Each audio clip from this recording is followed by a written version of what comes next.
میری بات پہ یقین نہیں تو اسپین کا ایک چکر لگا لو.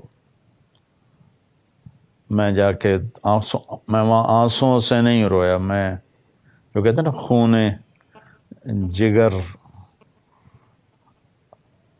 اور دل کا رونا، یعنی میرے دل اور جگر سے آنسو نکلے وہاں.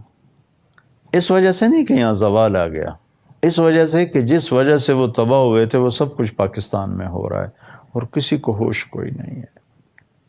سب علماء کے سامنے ہاتھ جوڑتا ہوں، اپنے عقائد جو میں ہیں مضبوط رہو، نفرت کی آگ نہ بھڑکاؤ، محبت کا پیغام دو، محبت کا پیغام دو، محبت کا پیغام دو.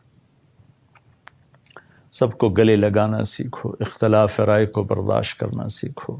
نوجوانوں سے کہتا ہوں تعصب سے پاک ہو کے رہو، مسلم بن کے رہو، اپنے عقائد پر مضبوط رہو جو تمہارے ہیں. کسی کو اس طرح نیچے نظروں سے نہ گراؤ کہ دیکھو کیا ہو رہا ہے، کس طرح آگ بھڑک رہی ہے. سلام کرنا چھوڑ گئے، ایک دوسرے کو واجب القتل کہتے پھر رہے ہیں. رحم کرو، اللہ کے واسطے رحم کرو. بہت تاریکی کا دور ہے. بغداد زیر و زبر ہو گیا تھا جب وہاں حنبلی شافعی لڑائیاں تھیں، مالکی حنفی لڑائیاں تھیں، شیعہ سنی لڑائیاں تھیں. تو اللہ تعالیٰ نے ہلاکو کو بیچ کے شیعہ بھی مٹا دیے، سنی بھی مٹا دیے، حنفی مالکی حنبلی شافعی سب مٹا دیے.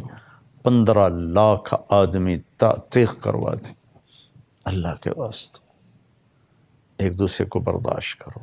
سیاست کے نام پہ ظلم نہ کرو، مذہب کے نام پہ ظلم نہ کرو، قومیت کے نام پہ، تجارت کے نام پر کسی بھی شکل میں ظالم نہ بنو، مظلوم بن جاؤ.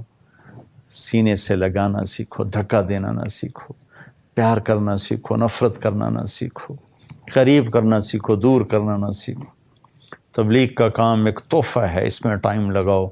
تبلیغ نے سینے سے لگا کے لوگوں کو کہاں سے کہاں کے راستے دکھائے کہ آج سٹیج پہ ناچنے والے راتوں کو مسلوں پر رونے والے بن گئے، جسم کو بیچنے والیاں راتوں کو اللہ کے سامنے رونے والیاں بن گئیں، ناچنے والیوں کے بچے حافظ قرآن بن گئے، ناچنے والے گانے والے ان کی اولادیں عالم بن گئیں.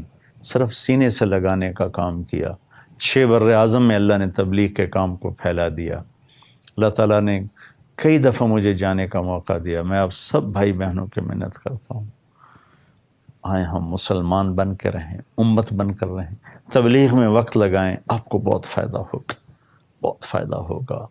امت پنے کی بات تبلیغ کے سٹیج سے ہو رہی ہے اور بہت خوبصورت بات ہو رہی ہے جس نے دلوں کو خرید لیا ہے. اور 6 بر اعظم کے کالے گوروں کو اپنا پیغام سنا کر اپنے سینے سے لگایا ہے. ان لوگوں کے لیے ہدایت کا نظام چل گیا ہے. میں نے کوئی بات ایسی کہہ دی ہو جو آپ میں سے کسی کے بھی دل کو بری لگی ہو تو مجھے انسان سمجھ کے، بشر سمجھ کے، خطاوار سمجھ کے اللہ کے واسطے معاف کر دیا جائے. میں سب سے ہاتھ جوڑ کے معافی مانگتا ہوں. اللہ تعالی ہم سب کے لیے یہ نیا سال مبارک کرے. السلام علیکم ورحمۃ اللہ.